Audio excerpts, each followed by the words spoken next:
Okay, good afternoon once again sa tanan nato ni mga kasimanwa live sa area at Barangay Bakan Banga, no. May kakatapos yang ginkasa nga bypass operation ato ni Banga Municipal Police Station kay bahan nung Provincial Drug Enforcement Unit. No, naabutan naton sa area rupag inventory dahil karang mga items kung sa siin at mga plastic sachets ro nga na-confiscate aton mga kapulisan kabaylo ito 1,000 pesos nga by bus money, no. Sa sailing yun makaron nasilyuhan yun dahil karang mga nakumpiska nga mga items mga kasimano aga kita naton iya sa left side ro subject person mga kasimano na initial taman mo istorya suno ka na ay nagagamit mo tayo pero ginapamalibaran na or pagduso or pagbaligya dahil karang items mga kasimanwa. So mga yo kita information sa aton nga kuan happy it Banga Municipal Police Station, no, pagi kay Police Major Dandy Gonsaludo mga kasimanwa.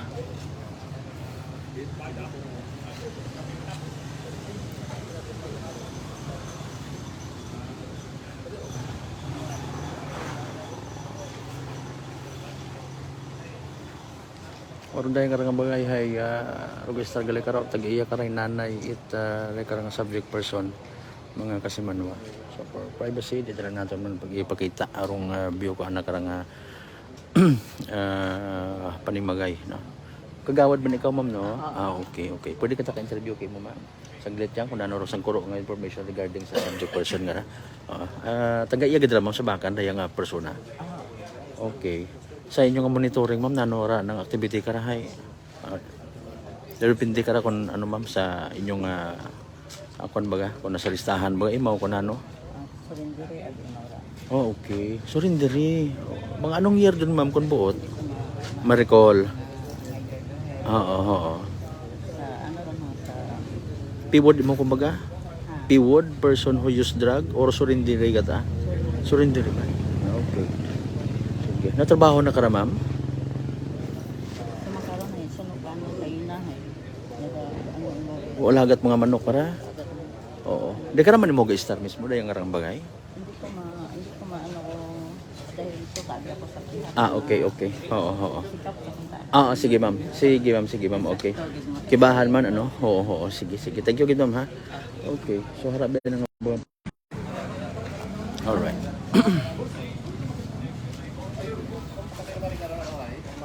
So, naklaro mo nato, no? Ako imo kay nara initially nga nagagamit imo tay karang drugs pero wa sigud mo nagaduso or wa imo nagabaligya mga kasimanwa.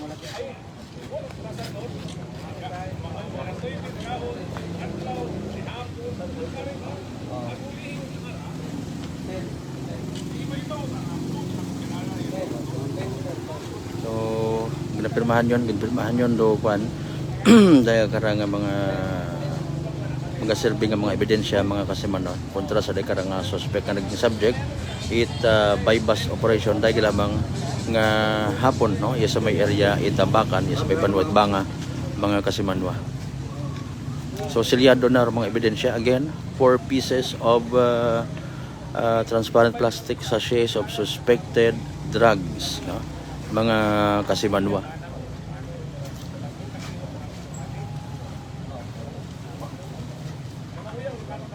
₱1,000 rong by bus money. May iba pa nga mga recoveries sa dakilang persona. Kita pa nga natin actually or ang abusan nakagwa pa kay man gin undergo kay na sa pag body search, no. Mo nga nira may mga nakumpiska sa anak karon nga possession mga kasimanwa.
nga dinungok laman niya ni pero suspect no.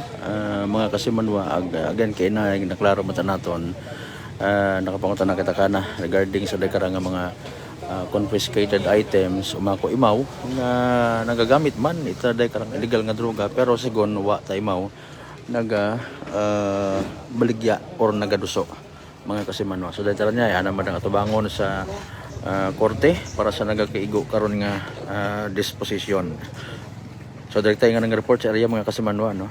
Sa breaking news naton kay na Facebook live para sa patas ag may tagipuso niya pagpanerbisyo publiko sa man ako si Kasimanwang Malbert, Dalidite number 107.7 Energy FM Kalibo, Kasimanwa ko palangga ko.